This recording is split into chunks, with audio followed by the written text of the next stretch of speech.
Hey YouTube, just a little update on my tricopter project. It's finished. I didn't post the maiden because really the maiden flight was uneventful, other than um, when you have a digital servo on the servo settings, you either go plus 100 or minus 100 depending if it's digital or analog.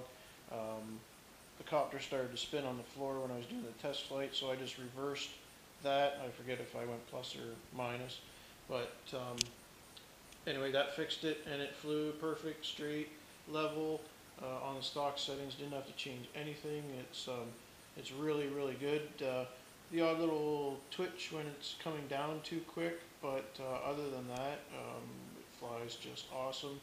So I'll just go through it a little bit. It's a bit messy. That's the way it is. That's the way I like it because I'm a DIYer, and I like to design and fix and do my own thing. So this is the Y-copter design from David Windestal, flight test, same thing other guys have done. I got the center vinyl plates, these ones here. I don't know if they're vinyl or carbon fiber. They're pretty tough anyway. I got those from David Windestal's site, rcexplorer.se, and before Flight Test had them. You can get them from flitetest.com now as well. And it just has wooden booms, and it folds back. I'll just show you. Pardon, I only have this sports camera here, so bear with me. So the booms,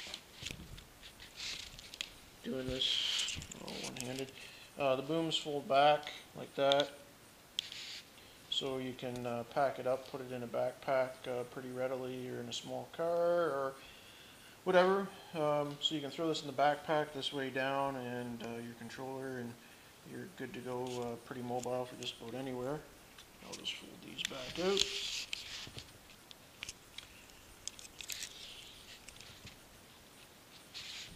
So that's how it flies in that configuration.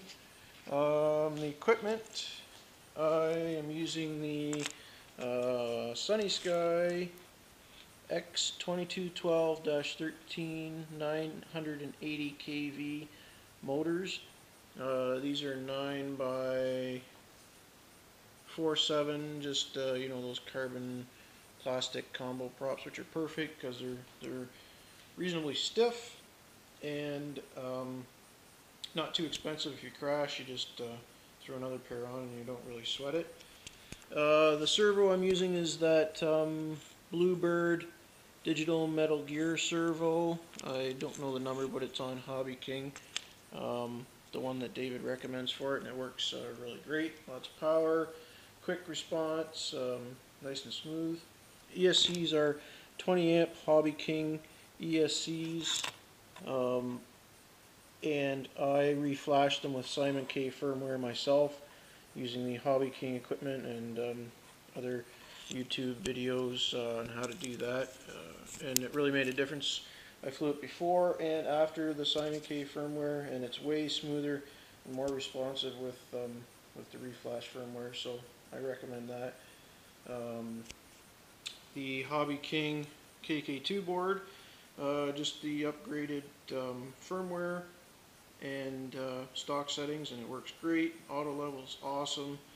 I got my Futaba receiver on there to work with my THJ. I've got the voltage capacitor here that cleans up the voltage because I'm using the same battery to power the FPV system as I am the motors. So you run your power for your FPV system through this. Just got a little JST and another little plug here. It plugs in, and it just cleans up all of the interference from your motors that shows up on your video. Works really good. And the hobbyking 200 milliwatt 5.8 gigahertz transmitter with the SpiroNet antenna. And I've got a security camera 2600 TV line camera. Great, perfect. That's all the resolution you need, and it's at $40 or $50, I think, pretty reasonable. And I built the bottom tray like they did on Flight Test. I recommend that because you can put your batteries on it. This is a 5,000 milliamp 11.1 volt, and it fits great. And I just drill a hole in the front, and I mount my little liquid image Eagle camera on there with a little foam pad, and it no jello at all. It's absolutely perfect video. And let's see what else. And I just added the, here, I'll flip this up for you, one of the easy OSDs on the bottom there, just so I could see my flight pack voltage and flight time. Hobbyking, really cheap. Like I say, it's pretty messy, but really works good. I just made sure I wrote these wires out of the way. When you fold the booms back, they can get cut off in there if you're not careful. Other than that, just wooden booms. I adapted the motor mount so I could use these sunnysky motors. I made an aluminum plate to go on David's tilt mechanism back here. It just makes it easier to use these motors, so I made a plate, and then I used 4 zip ties with the regular motor mount to put these on. And I did the same with the front here, only I made wooden ones that I double-sided taped and zip tied down, and then zip ties here. So if it ever crashes, the motors can break away without hopefully damaging them too much. So yeah, that's it. I'll show some flight video, and it's really great. Build one if you've been considering it. I really recommend it.